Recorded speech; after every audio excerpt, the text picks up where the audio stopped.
എല്ലാവരെയും ത്രസിപ്പിക്കുന്ന ഒരു അനുഭവം പറയട്ടെ. ത്രസിപ്പിക്കുന്നതെന്ന് പറഞ്ഞു കഴിഞ്ഞാൽ നമ്മുടെ ജീവിതത്തിലൊക്കെ ഉണ്ടാവില്ലേ? ഞാൻ എപ്പോഴും പറയാറുണ്ട്, ഒരു നിമിഷം മതി കേട്ടോ നമ്മുടെ ജീവിതം മാറാൻ, ജീവിതത്തിൽ പല മാറ്റങ്ങളും സംഭവിക്കാൻ. ഇന്ന് നടക്കുന്നതല്ല നാളെ നടക്കുക. ഭഗവാൻ നമ്മളെ ഒന്ന് കണ്ടു കഴിഞ്ഞാലുണ്ടല്ലോ, നമ്മുടെ ജീവിതത്തിൽ അത്ഭുതകരമായിട്ടുള്ള മാറ്റങ്ങൾ സംഭവിക്കും. ഒരു സംശയവുമില്ല. ചില സ്വപ്നങ്ങളിലൂടെ ഒക്കെ നമ്മളിലേക്ക് ഭഗവാൻ അടുത്ത് വരുന്നതായിട്ടൊക്കെ തോന്നും. അത് നമ്മുടെ ജീവിതത്തിലേക്ക് ഭഗവാന്റെ സാന്നിധ്യം കടന്നു വരികയാണ്. അപ്പോൾ ഒരനുഭവം വളരെ മനോഹരമായിട്ട് മംഗ്ലീഷിലാണ് എഴുതി അയച്ചത്. പക്ഷേ വായിക്കാൻ സുഖമാണ്. ഞാനിപ്പോൾ ഒരു വലിയ ടാബൊക്കെ വാങ്ങിയിട്ടുണ്ട്.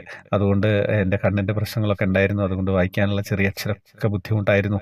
അപ്പം ഇത് വായിക്കാം, കേൾക്കാലോ. രസമുണ്ട്. അവസാനം നല്ലൊരു ക്ലൈമാക്സ് ആണ്. അതാണ് സിനിമയിലൊക്കെ പറയുന്ന മാതിരി. സാർ, ഞാൻ ത്രിമധുരത്തിലെ ഒരു അംഗമാണ് കേട്ടോ. പേര് രേഖ. എൻ്റെ ഒരു കൃഷ്ണാനുഭവം മുൻപ് ഞാൻ പറഞ്ഞിട്ടുണ്ട്. പക്ഷേ ഈ അനുഭവം അതെനിക്ക് തന്ന സന്തോഷവും സങ്കടവും ഒക്കെ പറഞ്ഞറിയിക്കാൻ പറ്റില്ല സാർ. ഞങ്ങൾക്ക് ഓഫീസിൽ ഒരു ബിസിനസ് ടാർജറ്റ് ഉണ്ടായിരുന്നു കേട്ടോ.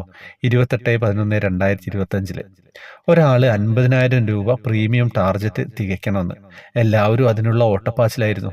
എനിക്ക് ഏകദേശം 50,000 രൂപയ്ക്ക് മേലെ പല ആളുകളിൽ തരാമെന്ന് പറഞ്ഞു കേട്ടോ. ഞാൻ ഹാപ്പിയുമായി. പക്ഷേ ദിവസം അടുത്തപ്പോൾ എല്ലാവരും ഓരോ തടസ്സങ്ങൾ പറഞ്ഞു. ആരും ഒന്നും തന്നില്ല. എനിക്ക് ടെൻഷൻ കൂടിട്ടോ. എന്ത് ചെയ്യുമെന്നറിയില്ല. പ്രതീക്ഷിച്ച് അവരെല്ലാം പിന്നീടാവട്ടെ, ഈ മാസം നടക്കില്ല എന്നൊക്കെ പറഞ്ഞു. സങ്കടം സഹിക്കാൻ വയ്യാണ്ടായിട്ടോ. എന്ത് ചെയ്യണമെന്നറിയില്ലായിരുന്നു. അങ്ങനെ ഇരിക്കെ 27-ാം തീയതി പറഞ്ഞിരുന്ന ഒരാളോട് വീണ്ടും ചെന്ന് ചോദിച്ചു. ഒരു വിധത്തിൽ പുള്ളിക്കാരൻ 26,000 രൂപ പ്രീമിയം അടയ്ക്കാമെന്ന് പറഞ്ഞു. അത്രയും സന്തോഷം. അതുമായി 28-ാം തീയതി ഞാൻ ഓഫീസിൽ ചെന്നു. 50,000 രൂപ വേണ്ടടുത്ത് 26,000 രൂപയാണ് കിട്ടിയത്. ഉള്ളതാവട്ടെ കൊണ്ടുകൊടുത്തുട്ടോ. ടാർജറ്റ് ആയില്ലല്ലോ എന്ന് വഴക്കും കേട്ടു. സങ്കടം വന്നു. ഞാൻ അവിടെ ഇരുന്ന് എൻ്റെ കണ്ണനോട് ഒരുപാട് പരിഭവം പറഞ്ഞു കേട്ടോ. എന്തിനാ എന്നെ ഇങ്ങനെ പറ്റിച്ചത്, പ്രതീക്ഷിച്ചത് ഒക്കെ എന്ന് പറഞ്ഞ് സങ്കടപ്പെട്ടു. ഇനി എന്തായാലും നടക്കില്ലല്ലോ. 2 മണിക്ക് മുമ്പ് കൊടുക്കണം. അപ്പോൾ മണി 11:30 ഞാൻ ഓഫീസിലിരിക്കുന്ന ടേബിളിൽ കണ്ണൻ്റെയൊക്കെ പടം ഞാൻ ഒട്ടിച്ചിട്ടുണ്ട്. അതൊക്കെ നോക്കി സങ്കടം പറഞ്ഞു. ഞാൻ അവിടുന്ന് ഇറങ്ങിട്ടോ. ഇറങ്ങി ഓഫീസിൻ്റെ വാതിൽക്കൽ വന്നപ്പോൾ ഒരു ഹസ്ബൻഡും വൈഫും അവിടെ ഇരിക്കുന്നു. അറിയാവുന്നവരാണേ. വെറുതെ കുശലം ചോദിച്ചു. അവരെന്തോ ഡെപ്പോസിറ്റ് ഇടാൻ വന്നതാണ്. വെറുതെ ഞാൻ എൻ്റെ ആവശ്യം ഒന്ന് പറഞ്ഞു. നല്ല സ്കീമാണെന്നൊക്കെ കേട്ടപ്പോൾ അവർക്ക് നല്ല ഇൻട്രസ്റ്റ്. എങ്കിലും വന്നോളൂ വീട്ടിലേക്ക്, 1 മണിക്ക് ക്യാഷ് തരാം, ഡോക്യുമെൻസും തരാമെന്ന് പറഞ്ഞു. എങ്കിലും വിശ്വാസം വന്നില്ല കേട്ടോ. കാരണം പലരും ഇതുപോലെ പറഞ്ഞു. ഒന്നും തന്നിട്ടില്ല. ഞാൻ 1 മണിക്ക് അവരുടെ വീട്ടിൽ ചെന്നു. അവർ 42,000 രൂപ ക്യാഷും ഡോക്യുമെൻറ്റും തന്നു. അത് വാങ്ങിയപ്പോൾ എൻ്റെ കണ്ണ് നിറഞ്ഞു തുളുമ്പി. സന്തോഷമാണോ സങ്കടമാണോ എന്നറിയില്ല. അവിടുന്ന് ഇറങ്ങിയപ്പോൾ വേറൊരാളും വിളിച്ചുട്ടോ. ഒരു ചെറിയ എമൗണ്ട് തന്നു. മൊത്തം എനിക്ക് അന്ന് 2 മണിക്ക് മുമ്പ് 69,000 രൂപ പ്രീമിയം അടയ്ക്കാൻ പറ്റി.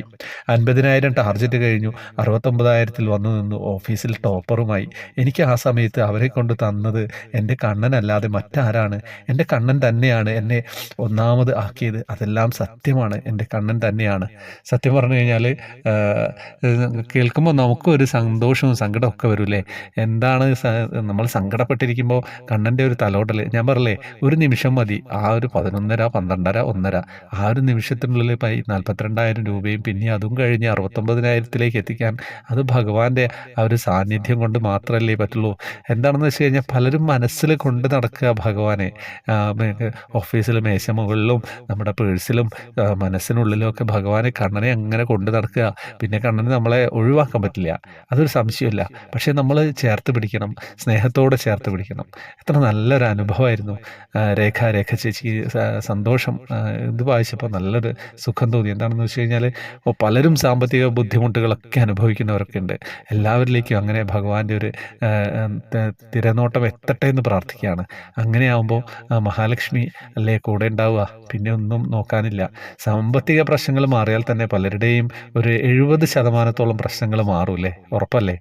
ബാക്കിയുള്ള ഒരു 30% പല അസുഖങ്ങളൊക്കെ ആയിട്ട് വരുമ്പോൾ എങ്കിലും അതിനെയും നമുക്ക് പല രീതിയിലും സാമ്പത്തികമായിട്ടുണ്ടെങ്കിൽ മറികടക്കാൻ സാധിക്കും. അപ്പം നല്ല രീതിയിലൂടെ നമ്മുടെ ധനമൊക്കെ വർദ്ധിപ്പിക്കാൻ ശ്രമിക്കുക. വളഞ്ഞ വഴിയിലൂടെ അല്ല കേട്ടോ. അപ്പോൾ എല്ലാവരും സന്തോഷമായിട്ടിരിക്കട്ടെ. എല്ലാവരെയും മഹാലക്ഷ്മിയും ഭഗവാൻ കണ്ണൻ അനുഗ്രഹിക്കട്ടെ എന്ന് പ്രാർത്ഥിക്കുകയാണ്. വേറെ ഒന്നും പറയാനില്ല. ഹരേ കൃഷ്ണ. ഈ ഗ്രൂപ്പിലേക്ക് വരുന്നത് അറിയാമല്ലോ, കാര്യങ്ങൾ ഞാൻ പറയുന്നില്ല. ഡീറ്റെയിൽസൊക്കെ കമൻറ്റ് ബോക്സിലുണ്ടാവും.